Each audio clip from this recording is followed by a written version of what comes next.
안녕하십니까. 스포츠 시설 정보 확인 및 예약 시스템인 어떤 스포츠를 주제로 발표하게 된 박준성입니다.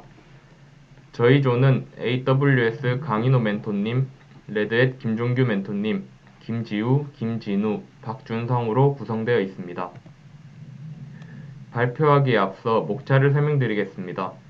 프로젝트 배경을 시작으로 각자 역할과 어떻게 진행을 하였는지 설명을 드리고 애플리케이션 아키텍처와 주요 기능 소개, 시나리오를 말씀드린 후 라이브 시연과 Q&A를 끝으로 진행하겠습니다. 프로젝트 배경입니다. 혹시 다들 풋살이라고 아십니까? 저는 축구의 작은 버전이라고 할 수 있는 풋살을 굉장히 좋아하는데 친구들과 경기를 하려고 하면 풋살장을 예약해야 합니다. 그러면 네이버에 풋살장을 검색하고 지도에 나와 가까운 풋살장의 홈페이지를 따로따로 하나씩 들어가서 시간과 가격을 본 후 예약을 해야 합니다. 이에 많은 불편함을 느끼고 풋살은 물론 다른 스포츠 시설들을 한눈에 파악, 예약할 수 있는 서비스가 있으면 좋겠다고 생각하였습니다. 위의 통계를 보시면 체육 활동의 참여율이 매년 꾸준히 증가하다 코로나19의 영향으로 2020년 대폭 감소한 것을 볼 수 있습니다. 포스트 코로나 시대에 운동을 시작하려는 사람이 많은데 막상 운동을 하려면 시설 접근이 매우 어렵습니다. 여기서 저희가 개발한 어떤 스포츠 서비스를 통해 장을 열어주어 이용을 활성화시키려고 합니다. 개발하기에 앞서 저희는 스포츠 시설 예약 사이트인 IM그라운드, 플랩, 차다를 벤치마킹하였습니다.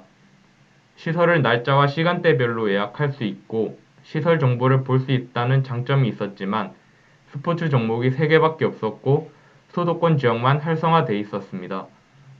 그리고 시설에 대한 Q&A나 리뷰를 볼 수 없어서 불편함을 크게 느꼈고 저희는 이러한 문제점을 해소하기 위해 어떤 스포츠라는 프로젝트를 개발하게 되었습니다. 저희 팀은 각자가 프론트엔드, 백엔드, DB를 통째로 하나씩 맡아서 하지 않고 각 기능들을 세부적으로 맡음으로써 골고루 학습할 수 있는 구조로 역할을 분담하였습니다. 협업 툴로는 아틀라시안의 지라나 컨플루언스를 사용하여 총 6주간 매주 토요일 멘토링 때의 회의록과 멘토님들께서 해주신 피드백, 그리고 프로젝트를 진행하며 각자 공부한 내용을 작성하여 기록해 두었습니다. 저희가 협업 툴을 사용하면서 가장 좋다고 느꼈던 점은 팀원들이 각자 공부한 내용을 정리하여 작성함으로써 작성자는 다시 한번 내용을 학습할 수 있고 다른 팀원들에게 자기가 터득한 지식을 정리해 놓은 내용을 언제든지 열람할 수 있게끔 기록해 둘 수 있다는 점입니다.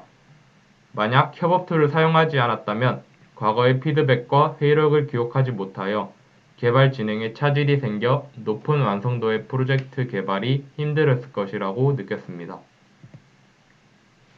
현재까지 총 6주간 진행하였던 스프린트 항목들입니다.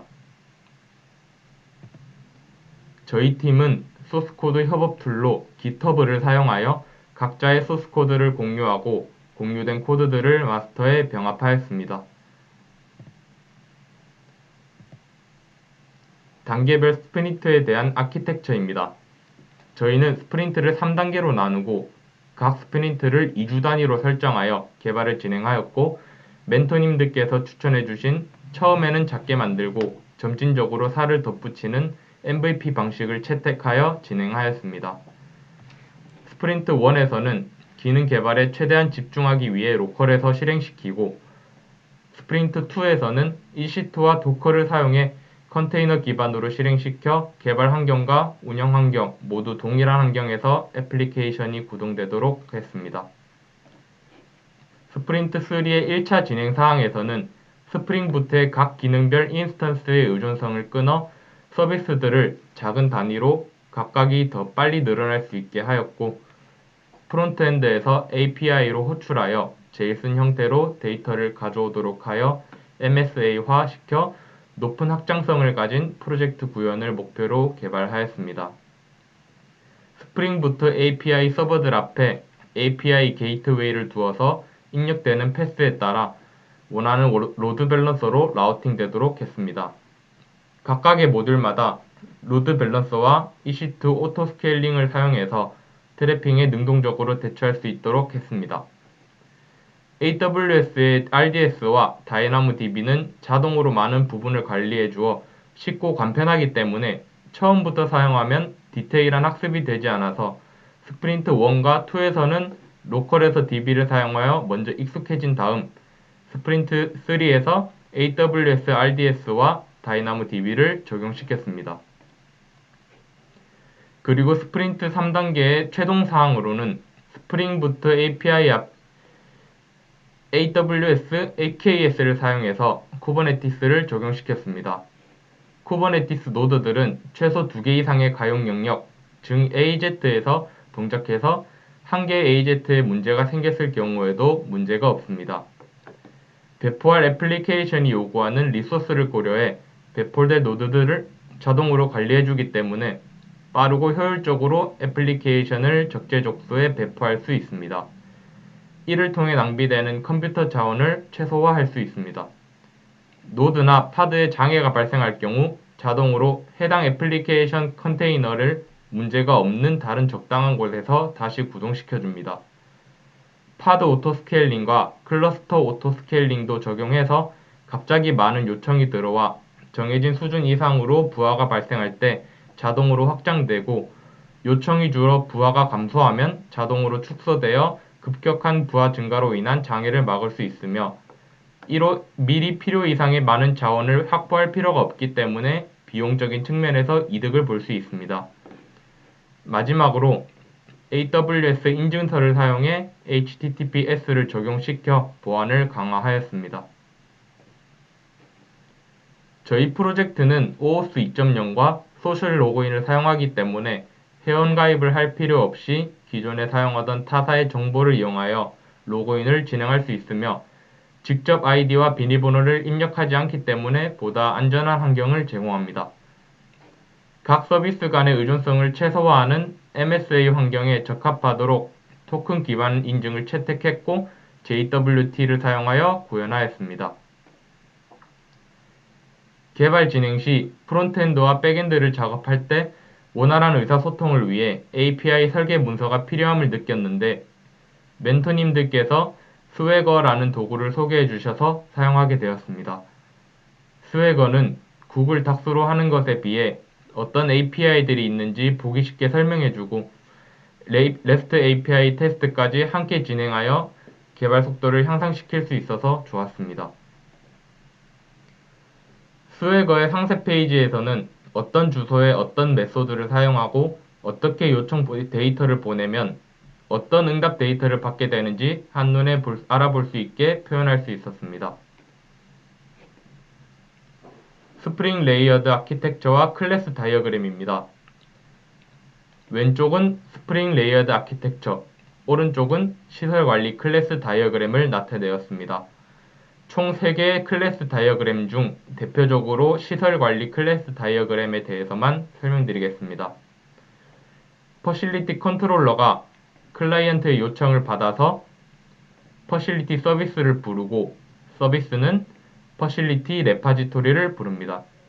레파지토리가 마리아DB에서 원하는 데이터를 가져오면 다시 역순으로 가공하며 전달하고 최종적으로 퍼실리티 컨트롤러가 리스폰스 DTO를 반환하는 구조입니다.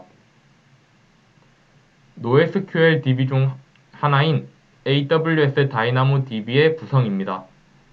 DynamoDB는 여러 테이블에 대한 요청이 하나의 트랜잭션으로 묶일 수 없어서 데이터의 일관성을 보장할 수 없습니다. 만약 데이터의 일관성을 보장하기 위해서는 테이블을 하나로 합쳐야 한다는 특성이 있습니다. 그래서 여러 개의 엔티티를 하나의 테이블로 설계하도록 되어 있는 DynamoDB를 적용했을 때 효율이 좋을 리뷰와 Q&A 기능을 채택하여 관련된 모든 컬럼들을 한 테이블에 삽입 후 인덱스를 생성하여 데이터를 불러올 수 있도록 하였습니다. 저희가 설계한 AWS RDS의 ER 다이어그램입니다. RDS는 데이터의 일관성이 보장되어야 할 시설 정보, 유저, 예약 총 3개의 테이블로 구성되어 있습니다. 저희가 설계한 애플리케이션 아키텍처가 잘 동작하는지 테스트하기 위해 AWS에서 제공하는 분산 부하 테스트를 진행했습니다. 테스트 환경에 대해서 설명드리면 노드의 개수는 총 2개이고 각각의 노드는 2개의 가상 CPU와 8GB 램을 가지는 상황에서 테스트를 진행했습니다. 저희 사이트의 메인 홈페이지로 초당 23번 요청하여 총 9,289번의 요청을 받았을 때 평균 0.83초의 응답을 받을 수 있었습니다. 99%의 대부분의 사용자는 1.2초 안에 응답을 받을 수 있었고 아무리 늦어도 2.7초 안에는 응답을 받을 수 있었습니다. 주요 기능 소개 및 시나리오입니다. 저희 프로젝트의 주요 기능으로는 스포츠 종목 선택, 지오로케이션 기반 사용자 주변 운동시설 확인 및 길찾기, 상세 정보 확인 및 예약, Q&A와 리뷰 게시판이 있습니다. 기능별 사용 시나리오에 대해 간략하게 설명드리겠습니다. 사용자들은 시설의 정보 확인 및 예약 관련 기능과 리뷰, Q&A 작성 및 삭제와 같은 기능들을 사용할 수 있습니다. 저희가 지금부터 라이브 시연을 통해 어떤 스포츠 서비스를 직접 이용해 보겠습니다. 저는 내일 팀원들과 스크린 골프를 하려고 합니다. 구글, 네이버, 카카오, 페이스북을 이용한 소셜 로그인이 가능한데 저는 카카오를 주로 이용하기 때문에 카카오로 로그인을 합니다.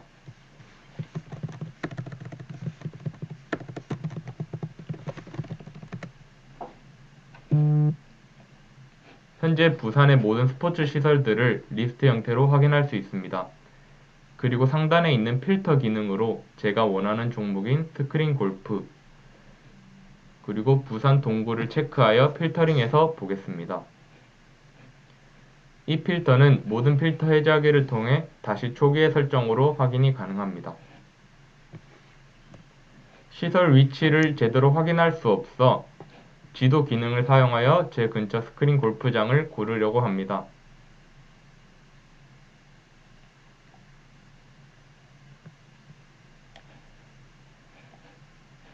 마음에 드는 스크린 골프장을 선택 후 시설 정보를 자세하게 확인하기 위해서 들어가 보겠습니다. 역전 스크린 골프 상세 시설 정보를 본 후 이 시설을 이용한 사람들의 Q&A와 후기가 궁금했기 때문에 들어가서 보겠습니다. 저는 가격이 궁금했기 때문에 가격을 물어보는 질문을 등록해 보겠습니다.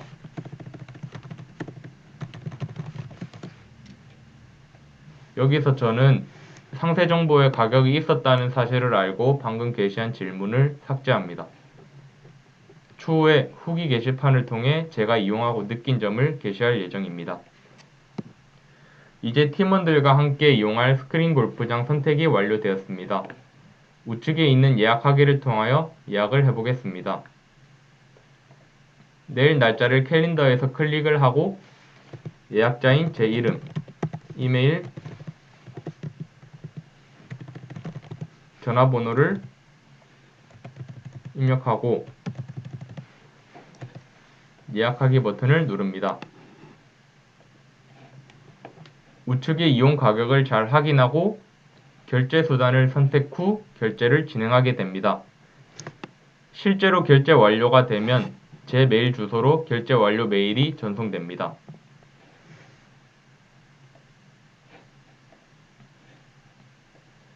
예약이 완료되면 제가 예약한 날짜는 예약이 꽉 찼기 때문에 클릭이 비활성화되어서 다른 사람이 예약을 할 수 없습니다.